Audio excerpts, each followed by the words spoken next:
Everyone's favorite collab mate has arrived, and no doubt, I bet a lot of people will be pulling. Since I personally believe that Rem is the more interesting of the ReZero characters, let's do an actual guide. In this analysis video, I'm going to show you how to make the best use of this blue-haired supporter, and why I think she proves to be a potent addition that players should go for. Well, at the very least, one copy. Yes, I'm skipping the Amelia guide for Rem, who has also costed me 110 pulls for one copy. Totally no bias there. My name is Psyche, let's begin. We'll start by giving an overview of who Rem is in the Nikke universe. She is a minigun user, water code, same as Amelia by the way, type 2 supporter, abnormal faction. Finally, somewhere to dump my abnormal gear. Before we start covering Rem's skills, I will be using my low spender criteria for leveling priorities to help you save some upgrade modules. Skill 1. After 15 attacks, when during her burst status, she will gain an attack up to an astounding 30 stacks in total. They will expire in 10 seconds, so if you want to keep up the attack buffs, you will have to enter full burst again, then hit something 15 times. This is only doable if you have a cooldown reduction unit in the party, and since Rem is a type 2, the CDR unit will have to fit in the type 1 slot. This means team building is a bit more restrictive when we talk about it, but hey, when are CDR units not helpful? Rem will also share HP recovery for the duration of a full burst. The heal skill will also be talked about next. Based on this skill's description, you can kinda get a sense that this supporter isn't exactly doing too much supporting, which puts Rem in a bit of a hybrid role in terms of damage dealing and healing. This skill gets a high priority. The amount of value you're getting from 30 full stacks of the attack up is no joke. When maxed out, it will give a 4% attack up per stack, which when fully stacked, that's a 126.5% attack up boost. These are some insane numbers, and why not put your abnormal supporter gear to use by dealing more damage? Skill 2. Has the same icon as Skill 1 by the way, but hey, small indie company, am I right?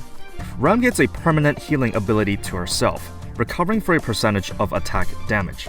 This can scale up to just over 40% when maxed out. This of course does interact with skill 1 since increasing the amount of attack ups would obviously increase the amount of healing. This skill is fine, but since us free-to-play and low spenders are strapped for resources, it's a better idea to invest the amount of modules you have into skill 1 instead. Since not only are you doing more damage, you're also indirectly making Rem's healing more potent. This skill gets a low priority. There's also a second portion, where Rem will share the healing effect with 2 other rocket launcher allies for the highest attack. Very specific, I know, but let's run through who this benefits at the moment. There's Scarlet Altar, Amelia, and A2. That's kinda it.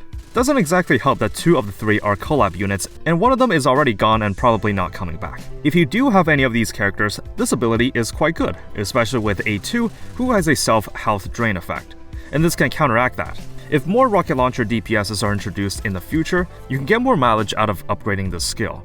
But for now, it's highly situational depending on your roster. The burst. Rem will enter the Demon's Breath state for 10 seconds, or the duration of the full burst, giving a fairly sizable crit chance up. But with all the allies with rocket launchers, they will gain an attack up based on Rem's own attack, and a max ammo count increase.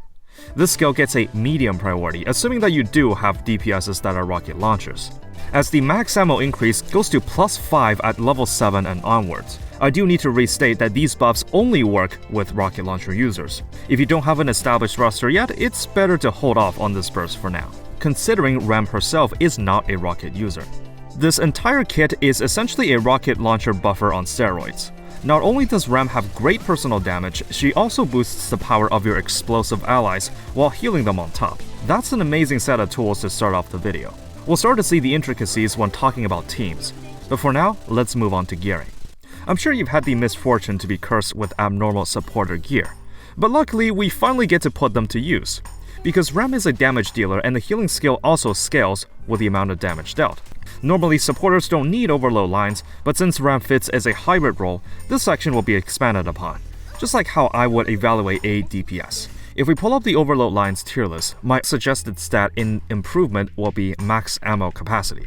This is pretty much universal with minigun users, since they tend to have a decently long reload time. Keeping them shooting is a great way to boost those damage numbers, including maintaining Rem's own attack stacks. This may be a bit surprising, but since Rem's skill 1 already provides so much attack, especially if you max it out, the stat gets a bit too bloated to the point where piling more on top becomes less effective. It's still a decent stat though. I'm once again placing elemental damage in situational, and if you're someone that absolutely wants to use Rem for meta reasons, then yes, you can place this stat higher on the tier list. I am a casual player, and I see this stat as being useful only 1/5 of the time. I might have placed it higher if Rem was a dedicated DPS, but I think supports are used more universally, and it's likely that a DPS with elemental advantage benefits more from having this stat versus a hybrid support. But hey, that's just me. In the filler category, we have the majority of the remaining stats. Crit, as always, not as impactful as just straight up attack, and even though Rem's burst provides a healthy dose of crit rate, using your modules to chase after a crit as an overload line is just not worth it. Everything else goes in the useless category. Minigun shots can't be charged, hit rate doesn't impact anything due to the weapon's reverse recoil mechanic, and defense is still defense. When it comes to cubes, it's a no-brainer that Bastion goes hand-in-hand with minigun users. This becomes a powerhouse combo when paired with max ammo overload lines. The only issue here is that the number of slots for the cubes hasn't been updated yet. And since Nikke gets a new unit every 2 to 3 weeks or so, you do have to consider opportunity costs in that you may have to switch out the cube slots when you use or bench certain characters. If the Bastion is not available for whatever reason, you can use Resilience to minimize the downtime for reloading, or the Adjutant, which I only recently found out is pronounced that way. Also can be used as a scuffed version of the Bastion cube. So here's the part where it gets interesting. The value of Rem goes up if you have more rocket launcher users. If you don't, you can still roll just for commemorative sake, or if you like the character, since, well, she's likely not coming back. As stated previously, since Rem is a Type 2 and greatly benefits from a CDR unit, you kinda have to use one for the first slot.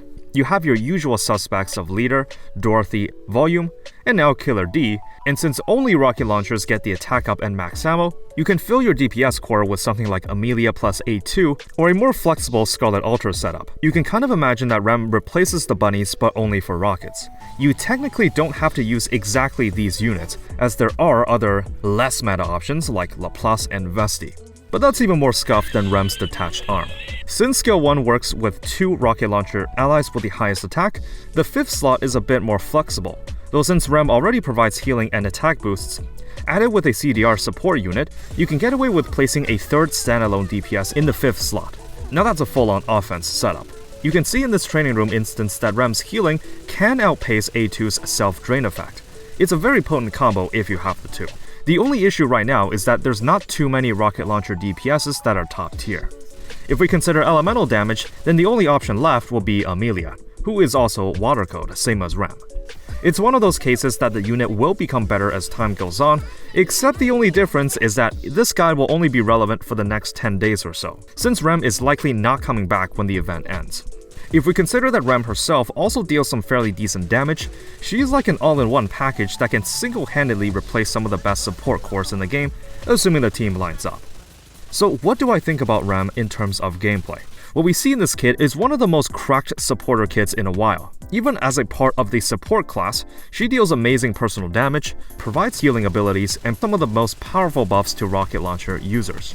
When combined with a Type 1 CDR unit, she allows you to run a full-on offense-oriented setup, being able to replace existing meta support cores, assuming this condition is met, even if that condition is a little bit niche at the moment. Yes, there is a soft requirement that you need to have rocket launcher damage dealers in order for Rem to be good, but there's a very limited time window to get Rem. My advice is to just pull one copy for safekeeping measures. Even if you don't have any rocket launcher damage dealers, or if you don't like ReZero, getting at least one copy will set you up for any future units released that is compatible with this beast of a support.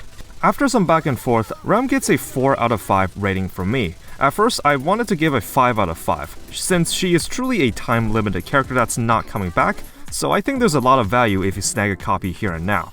I can definitely see her getting that 5 out of 5 in the future as the roster expands with more rocket launcher users, but for the time being, as of the recording of this video, I think the rocket launcher damage dealing department just needs to be expanded a bit more. So of course, I guess you can skip on the collab banners, though be careful as collab characters traditionally do not get reruns. And aside from that, just be warned as the next event after this will likely be the 1.5 anniversary, if that's even a thing, or at the least when the next new Pilgrim character will be released. So for the free-to-plays and low spenders, just be sure to have those gold mileage tickets ready. And that is all. Thank you for tuning into this guide and analysis on one of the ReZero collab characters. I think it's a great way to close out the event, and I look forward to the next major story update. And always remember, have fun with the game.